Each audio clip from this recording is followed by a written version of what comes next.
काय मागणी आहे तुमची आणि हे आंदोलन कधीपासून सुरू आहे? हे आंदोलन 17 नोव्हेंबरपासून सुरू झालेलं आहे। पुणे विद्यापीठाच्या कुलगुरूच्या कार्यालयासमोर स्पुक्टो संघटनेने हे आंदोलन सुरू केलेलं आहे। खरं तर या आंदोलनाबाबतची पहिली नोटीस आम्ही त्यांना 27 ऑक्टोबरला दिली होती आणि त्याच नोटीसमध्ये आम्ही सांगितलं होतं की हीच आमची आंदोलनाची नोटीस समजावी आणि संघटनेचा ठाम विश्वास संवादावरती आहे।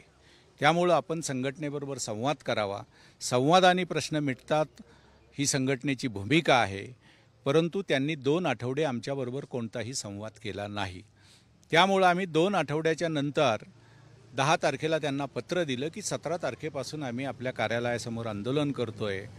17 तारीख उजाडल्यानंतर आंदोलन सुरू झालं। 17-18 कुलगुरू या ठिकाणी नव्हते। काल 19 तारखेला आल्यानंतर संध्याकाळी आमच्याशी ते बोलले आणि तुमचं निवेदनच मी आज पाहिलं आहे म्हणे। म्हणजे एवढा कार्यक्षम कुलगुरू मी आत्तापर्यंत पाहिला नाही। 27 ऑक्टोबरला दिलेलं निवेदन त्यांनी 19 नोव्हेंबरपर्यंत जर पाहिलेलं नसेल तर ही अत्यंत दुर्दैवी अशी गोष्ट आहे। शिक्षण क्षेत्रामध्ये असा बेदरकार मनुष्य काम करतो याची आम्हाला लाज वाटते। आणि काल त्यांनी सांगितलं की मला आता याचा अभ्यास करावा लागेल म्हणे। म्हटलं sir you take your own time, तुम्हाला जेवढा दिवस लागतील अभ्यासाला तेवढे दिवस अभ्यास करा आणि तुमचा अभ्यास झाल्यानंतर आम्हाला सांगा, मग आम्ही तुमच्याबरोबर चर्चा करायला येतो। तर पहिलं वाक्य म्हणे सर तुम्ही गिरमकर सर, ताटे सर हे तर माझे मेंटॉर आहेत म्हणे। मी म्हटलं सर असं म्हणू नका, हा तुमचा नाही मेंटॉरांचा अपमान आहे। कारण असं मेंटॉरिंग आम्ही तुम्हाला केलेलं नाही आणि ते मेंटॉर म्हणून तुम्ही तुमची मान सोडून घेत आहात। त्यामुळे तुमच्या अभ्यासाला योग्य तो वेळ घ्या। त्यांनी ताबडतोब सांगितलं सर मला 1 दिवसाचा वेळ द्या, उद्याचा दिवस म्हणजे आजचा दिवस, आणि आपण शुक्रवारी या प्रश्नावरती चर्चा करू। आम्ही म्हटलं काही हरकत नाही। पण त्यांनी विनंती केली की आंदोलन सर तोपर्यंत थांबवा, आता मी चर्चा करतोय ना। म्हटलं सर चर्चेचा विषय निवेदन दिल्यानंतर तुम्ही चर्चा केली असती आणि आंदोलन थांबायला सांगितलं असतं तर ते घडलं असतं। आंदोलन सुरू झाल्यानंतर जेव्हा मागण्या मान्य होतील त्याच वेळेस आम्ही माघार घेऊ, तोपर्यंत हे आंदोलन थांबणार नाही। महत्त्वाच्या 2 मागण्या अशा आहेत की या विद्यापीठामध्ये स्वयं अर्थसहाय्यित जे विभाग आहेत त्या विभागामध्ये वेगवेगळ्या प्राध्यापकांची नेमणूक झालेली आहे। तत्कालीन व्यवस्थापनाने निर्णय घेऊन अत्यंत कायदेशीर निर्णय घेतले आणि त्या लोकांच्या 5 वर्षासाठी नेमणुका केल्या।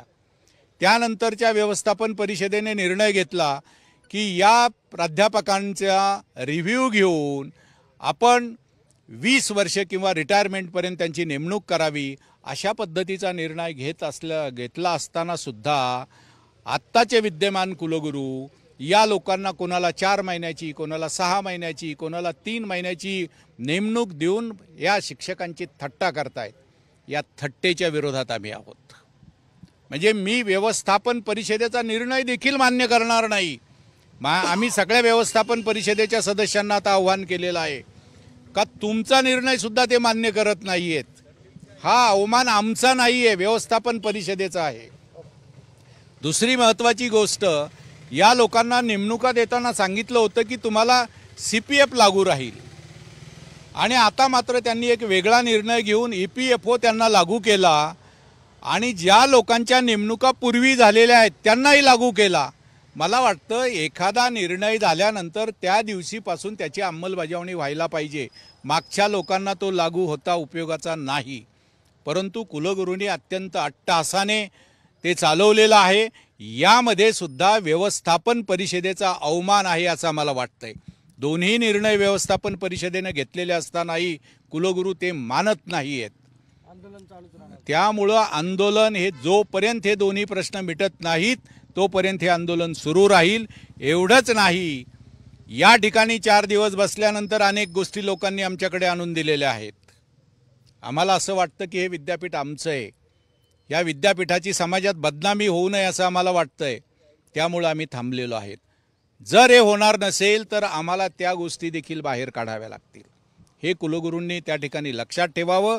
सगळ्या व्यवस्थापन परिषदेच्या सदस्यांना माझी विनंती आहे, या राज्याच्या उच्च शिक्षण मंत्र्याला, या राज्याच्या चान्सलरला, जे विद्यापीठाचे प्रमुख आहेत त्यांनाही माझं हे सांगणं आहे की आपण कुलगुरूंना सांगावं की या सनदशीर मागण्या आहेत, अत्यंत कायदेशीर आहेत, सनदशीर मार्गाने प्राध्यापक या ठिकाणी आंदोलन करतायत, तर त्या मागण्या मान्य झाल्याशिवाय आम्ही या ठिकाणाहून हलणार नाहीत असा आमचा ठाम निर्धार आहे आणि पुढच्या काळामध्ये आम्ही आंदोलन आणखी तीव्र करणार आहोत. मी प्राध्यापक शामराव लवांडे, मी महाराष्ट्र प्राध्यापक महासंघ म्हणजेच फुकटोचा अध्यक्ष आहे.